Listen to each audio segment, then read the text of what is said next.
Great, many thanks, folks. I appreciate the opportunity to chat. I'd like to talk with you about an opportunity, and that's an opportunity in the city. It's a big opportunity, but with it comes some big challenges, and the principal challenges are around privacy or privacy. And the reason I think this is an interesting piece of information for this audience is that I think to unlock that opportunity, we need to lubricate between the disciplines. So it's about cross-discipline releasing of energies, of expertise, and of understanding. It turns out cities are big. I mean, half of us in the world live in a city. 3/4 of the energy of the world is consumed in a city. 80% of the greenhouse gases are issued from a city. And one of the reasons for that is economic. As a city doubles in size, its economic output tends to increase by about 15%, and its cost decreases by about 15%. What does it mean for us, the citizens? It means we've got to live and work quicker. So what is it that makes a city smart? I would argue that data is the lifeblood of smart cities. It's what makes the cities tick. And we see this in terms of what we call the data value chain. And it goes from the data generation on one end, for example, from the phones, as we've seen, from network devices, from increasingly from diverse sensors that we wear or that we interact with in our environment. It flows over multiple wireless networks predominantly. Their diversity is increasing enormously. It's aggregated. It's aggregated to create knowledge which corresponds to value, both to the citizen, but also for the city itself. And this is, with this great opportunity, is the risk. And the risk, in a sense, we've already faced this morning. It's been discussed in the context of the enterprise. We need to deploy this stuff with a balance between the value of the data and the privacy as the individual sees it.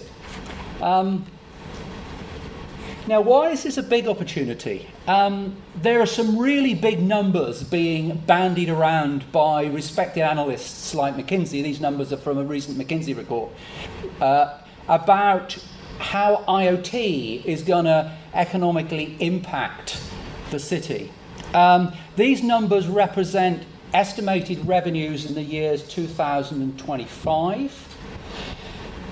And is based on detailed analysis of a whole set of use cases.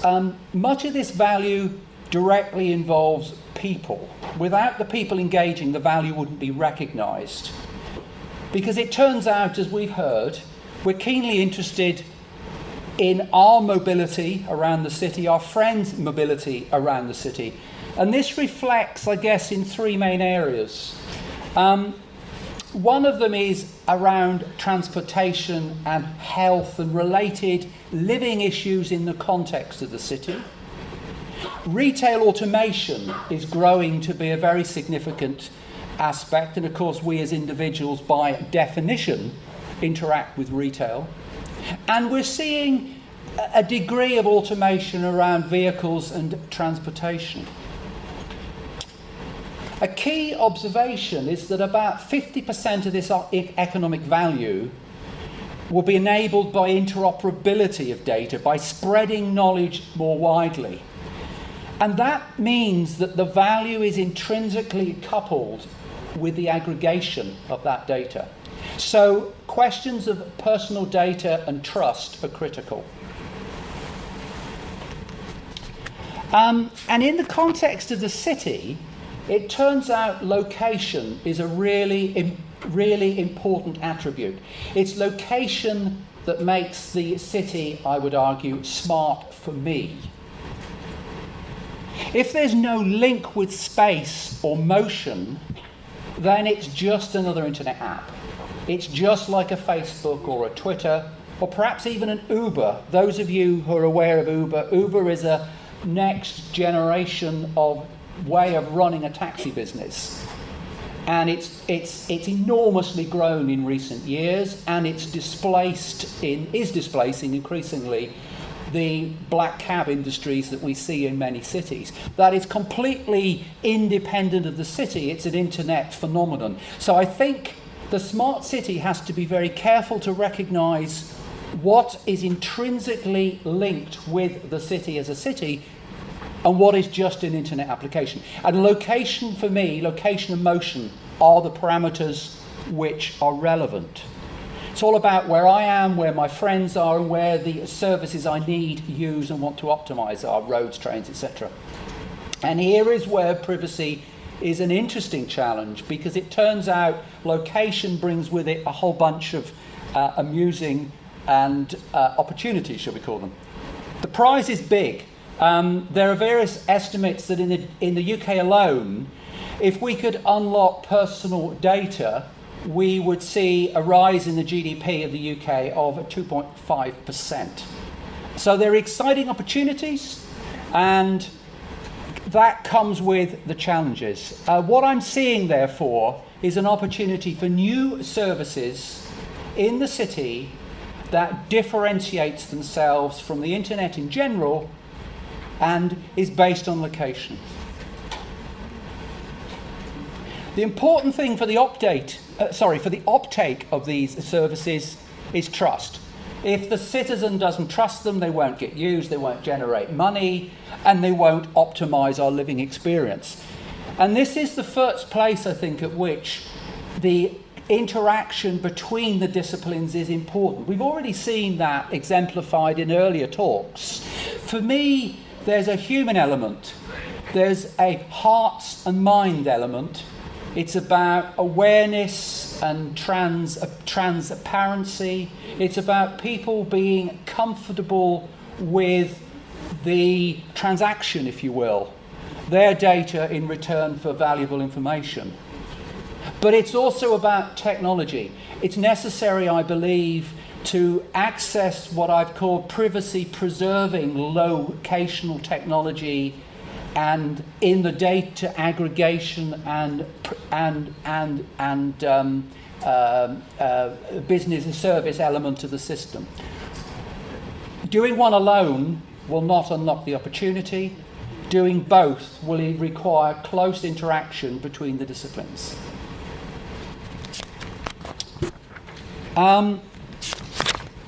There's a property which is called linkage, which threatens particularly or makes it very easy to link a person with data.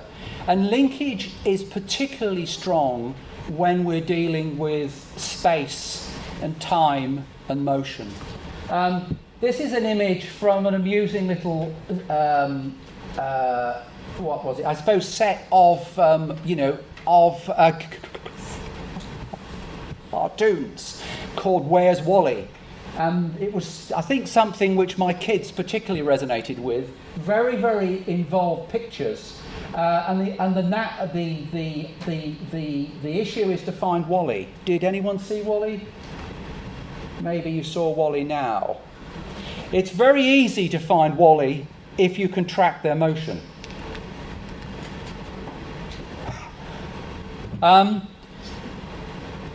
It turns out that locational information give rise to a huge number of linkage attacks if they're used inappropriately.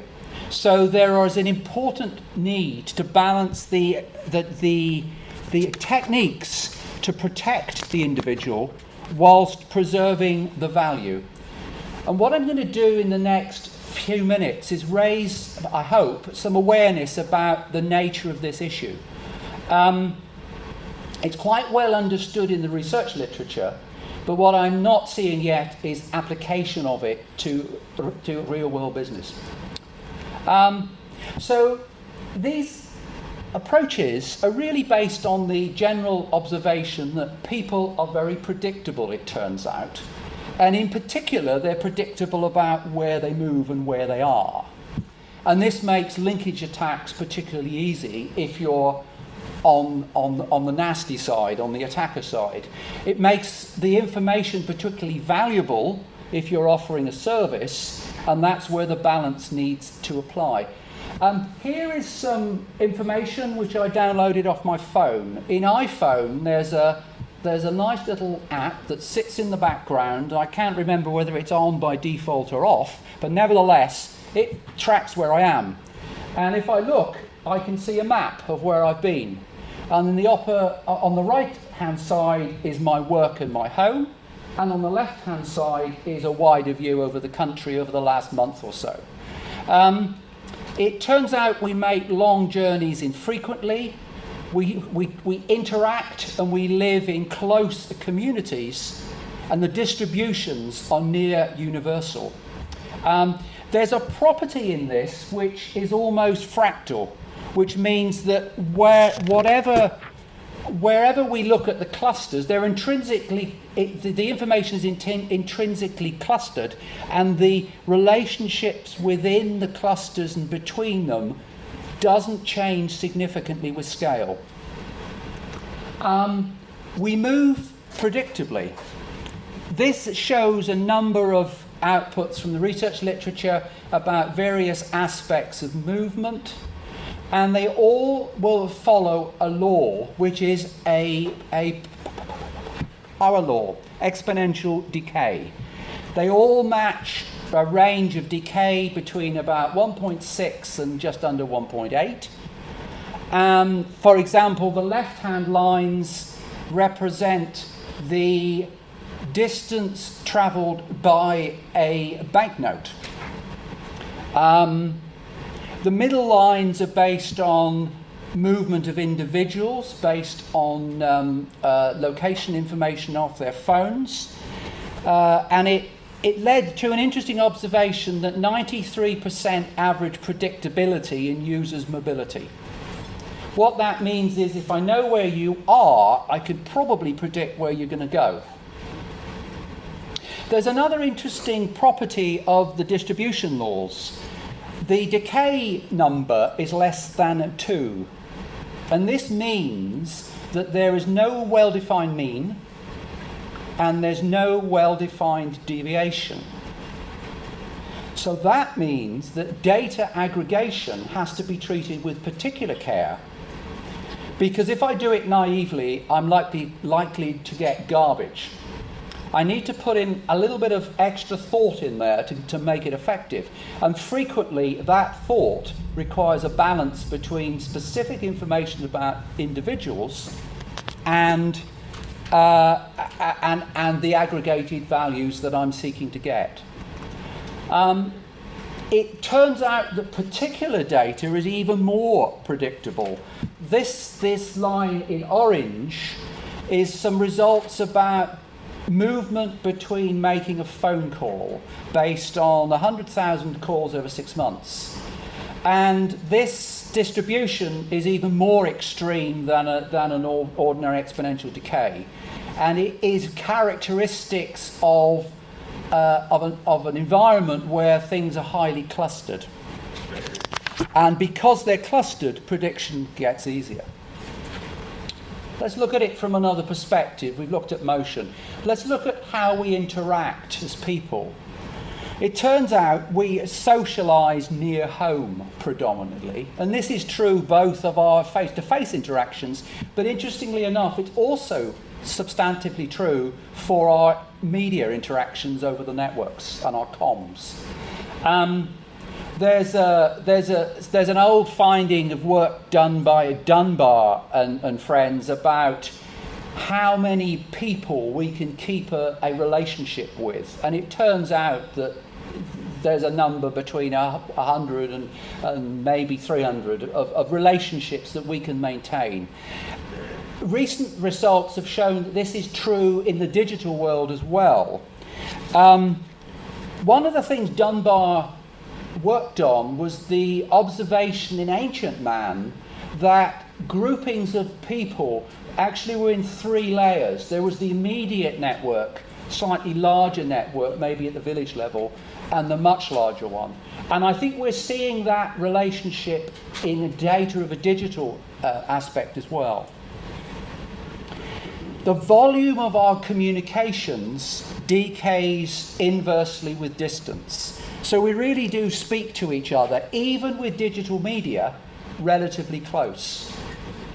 And the probability of having a friend, a digital friend, decays in a sort of gravitational law that rapidly decays with time.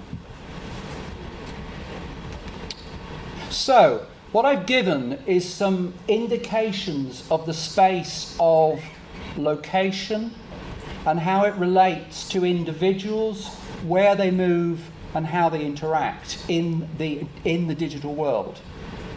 And I've argued that that problem space needs to be tamed relative to the potential opportunities about digital services for the citizen in the city. And I believe that to be effective, these services must differentiate on trust. And that trust has got a personal element, and it's got a technological element. On the personal side, I think we have to increase awareness, get people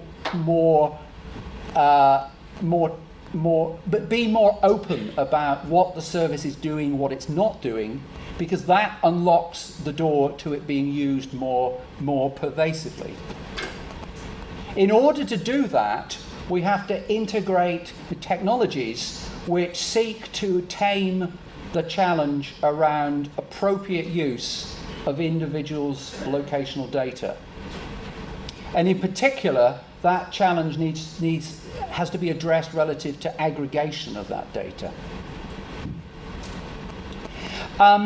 Relative to the hearts and minds issues, there are some quite interesting initiatives originally brought about, I think, by the innovation privacy officer in Ontario of a technique called privacy by design. And this is the idea that when you make a business or design an architecture or build a system, from day one you think about privacy ramifications of those enterprises. And if you do that, you can, I think, build the underpinning for trust that's necessary right at day one. It's important to decide, for example, in a service, whether or not to keep personal data or not. Because if you do, not only do you have to meet various regulatory obligations, but it becomes a much trickier business. And if we think about communicating the story to the user, to the buyer of the service, it's very much easier to give them a clear view of where you stand if you can say blankly, we do not use personal information in this service. Equally, if the value depends on the personal data, then it's necessary to engage with the customer base to explain how you are protecting their interest and the return they are getting as a basis of that. So I believe that for the citizen in the city, in the smart city, services which are built on location and motion are key, and that differentiating on trust is probably the key parameter that will enable unlocking of those opportunities. So with that, I would like to thank you and invite questions. Thank you very much.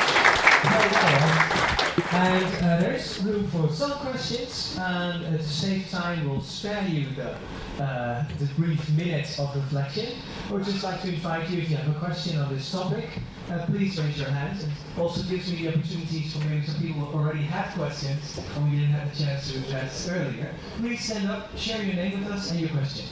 Gregory Moss. Every time data brokers and other sorts of companies have opened up about the sort of research and insight that there's, like, for example, the Facebook emotional contagion study published in 2014, that there's been a huge media backlash. So it seems to me that it would be a very hard sell to them to open up further, and considering the amount of influence to have on politicians, I think that would make it very difficult from a regulatory standpoint. So how would you propose to resolve that? So I think there's an opportunity, and the opportunity is Europe compared with the rest of the world. The regulatory framework around personal data in Europe is changing, and it's becoming much more the rights that have to be enforced are stricter than they were, and they are materially different both in detail and in application than, let's say, the States. Now, that potentially represents an opportunity. What's important about it is the timing. So I think there is an opportunity to position businesses around that change, which is emerging in the next year or so. And you may be right, it may be that the story will play out in the same way as it has previously, but that opportunity in that environmental landscape is materially different. So that's where my optimism lies. But I don't think it's a slam dunk, as our American cousins might say. Thank you very much for your question, and obviously for the answer. Yes, I'll come over to you, sir. Please stand up for us.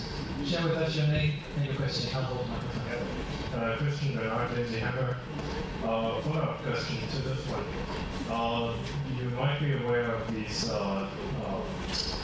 negotiations going on TTIS and TTIP between US and Europe, and this will be probably a blow to also privacy and security of data. And how do you see the consequences, or how do you actually see that? Because it doesn't seem there's a huge resistance to these kind of treaties, and TTIS is even behind closed doors, so people don't know actually what's happening. So how do you see people can actually react on this? Because you might be building trust on a company basis, but if the people don't trust the government, then you can build trust as much as well. No, absolutely. I think I'll answer the question in maybe two ways.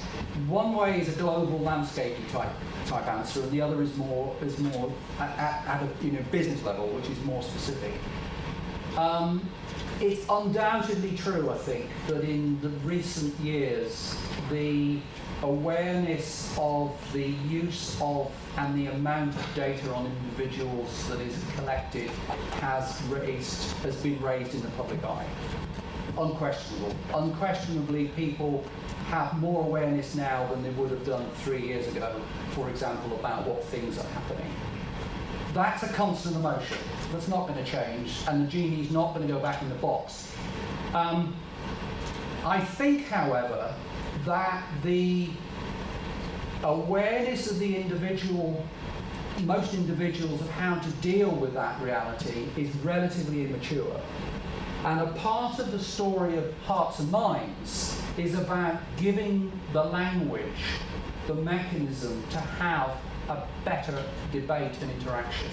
I don't think the industry has done that yet, and I don't think it's widely done, but there is an opportunity to do it. And if that opportunity is realised, I think we will all have a better understanding of the impact and the risks. It's about risk management at a personal level rather than just trust the government or trust the company or trust whoever. And that's inevitable. At the business level, there's a differentiator. I think we are already seeing a number of businesses that are differentiating on trust-like properties. And some succeed and some don't, but the trend is there. So there's a big picture and there's a sort of little picture view. Thank you very much. I would like to invite Professor Chang on stage to present to you our token of appreciation and also the proof that you were here with us during the SAI conference. Thank you very much.